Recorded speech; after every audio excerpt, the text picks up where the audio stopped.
Depuis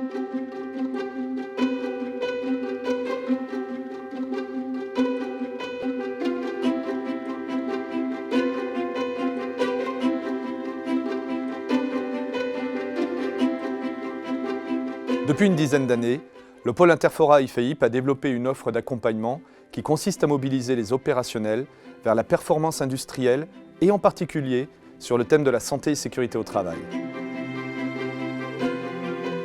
Alors c'est pour moi un très grand honneur d'avoir été invité aujourd'hui pour assurer effectivement le fil rouge donc, de cette journée. Je ne sais pas à quoi on peut mériter ça, en tout cas merci pour cette opportunité. Les managers sont souvent placés en responsabilité d'individus qu'ils n'ont pas choisis et par lesquels ils n'ont pas été élus. Dans ce contexte, comment obtenir le meilleur de ce collectif? En réponse à cette question, Interfora IFEIP a identifié des conditions de réussite et des pistes d'action qui mettent en avant la nécessité de développer et entretenir le leadership des encadrants. Donc l'empathie, le courage managérial, si vous n'y allez pas avec les gens conscientisent, le groupe conscientise que là il fallait que vous y alliez et que vous n'y êtes pas allé, vous inquiétez pas, ils vont le retenir. Et là vous perdez votre capacité de leadership. Vous serez toujours leur manager. Ça veut dire qu'une fois qu'on a identifié les représentations, les convictions, les croyances des gens, si on agit dessus, on peut faire évoluer leur vision des choses, donc leurs actes. C'est important pour vous, l'implication de vos managers? C'est important pour vous qu'ils deviennent des leaders au sein de leurs équipes? La question c'est comment vous allez leur montrer. Le colloque organisé sur le thème « Développer le leadership du management en sécurité » fut l'occasion de débattre de la question entre industriels, en présence de Claude Onesta, sélectionneur de l'équipe de France masculine de handball, qui a conforté nos convictions par son expérience de coach sportif. Un moment fort qui illustre la pertinence de l'offre du pôle Interfora IFEIP.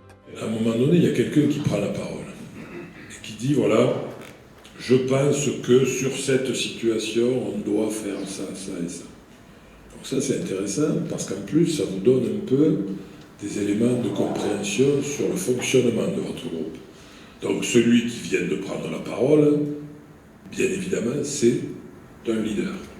Donc si vous voulez vraiment que les gens jouent en équipe, il va falloir commencer à réfléchir à des règles de vie et des règles de fonctionnement qui ne tuent pas le projet même de l'équipe.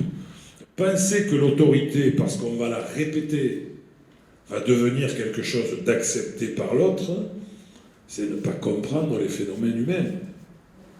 Donc, un environnement dans lequel les gens s'épanouissent est un environnement dans lequel les gens vont avoir envie de continuer. Tout l'intérêt de la formation menée avec Interfora, c'était d'enrichir, comme je l'ai marqué la dernière phrase, la formation par des notions d'analyse comportementale, notamment en s'appuyant sur différents concepts, méthodes, dont la méthode ACC. Les gens sont arrivés dans cette formation, en gros, en disant encore une formation sur la sécurité, sachant qu'il y en a, ils avaient quelques années derrière eux, ils avaient le sentiment qu'ils n'avaient rien à apprendre, entre guillemets. Ils sont ressortis de là en se disant « Ah ben ça change ».